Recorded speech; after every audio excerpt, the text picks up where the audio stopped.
He also sold real cotton, he said, and I don't want paper imitations of money. I want real money in return for my real cotton, not paper play money. So Greenman refused to pay. The case went all the way to the Supreme Court, Gilliard versus Greenman, 1884. The decision of that court was a major landmark in the history of the destruction of American constitutional rights. Some call it treason. I agree. You decide for yourself. The job of the court in Gilliard versus Greenman was whether the unbacked paper money notes of the United States federal government, which were masquerading as money, could be considered a legal tender. Remember, the phrase legal tender refers to that which you can be forced to accept as payment of debts. Are unbacked government notes, for example, pieces of paper with nothing behind them, except a promissory note to someday redeem them in gold, a promise which is very unlikely to be kept, a form of legal tender? Well, the Supreme Court was asked to decide if this worthless paper should be forced to be accepted. So what do you think happened? As the text of the court's decision makes clear, the law was hardly considered in this case.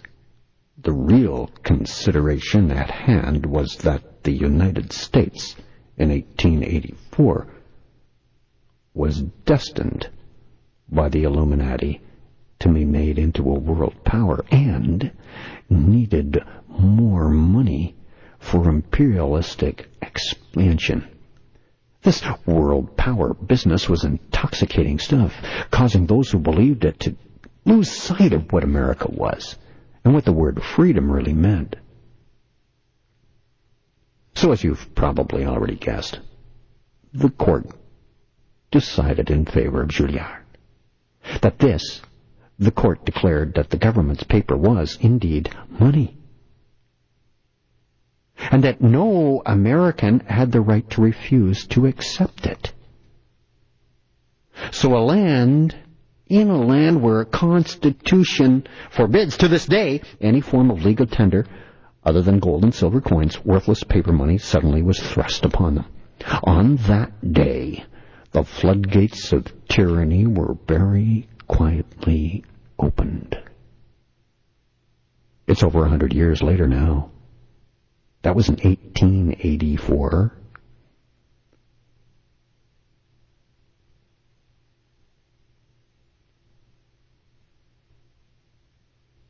So, those floodgates, now hanging wide open, like a gaping surgical wound, could no longer be closed quietly. So how did the court justify this wanton attack on the Constitution of America? They justified it on the grounds of sovereignty. Who's in charge here? Sovereignty means king. Up until the Gilliard versus Greenman case, this is the Supreme Court openly declaring that the United States, the people, are collectively the sovereign. They have no king. The people are the sovereign. Don't forget that the single, all-encompassing philosophical basis of the American Revolutionary War supposedly was to reject the belief that man had to live under a king, wasn't it? And that's what they told everybody they fought for. Isn't that what you were taught in school in history? Isn't that what they still teach in school? If you take history, you don't have to take it, and it's not compulsory anymore. They just want to hide the truth, that's why. Well, guess what?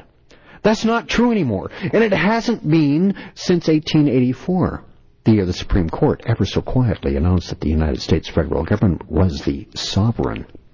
That means, in effect, the United States federal government was the king. Just took the place of the king.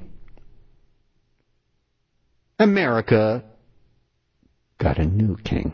Here's how they did it. In the first place, the Supreme court panel of judges which presided over the Giudice versus Greenman case noted that even through the Constitution, which forbids any form of money other than gold and silver coins in various states, it did not forbid other forms of money in federal transactions.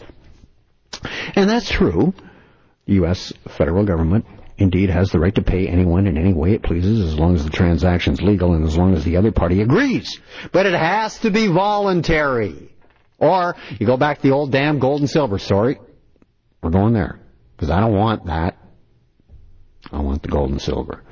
This means, for example, that if America buys something from France, the deal can be paid with a piece of paper or any other commodity which France is willing to accept. The federal government does not have to limit itself to gold and silver in its own transactions. But the court admitted that this does not entitle the government to force you to accept their notes. You are an American citizen, supposedly with full constitutional rights. In your case, acceptance of the government's notes is supposed to be voluntary. Those notes are not legal tender in America.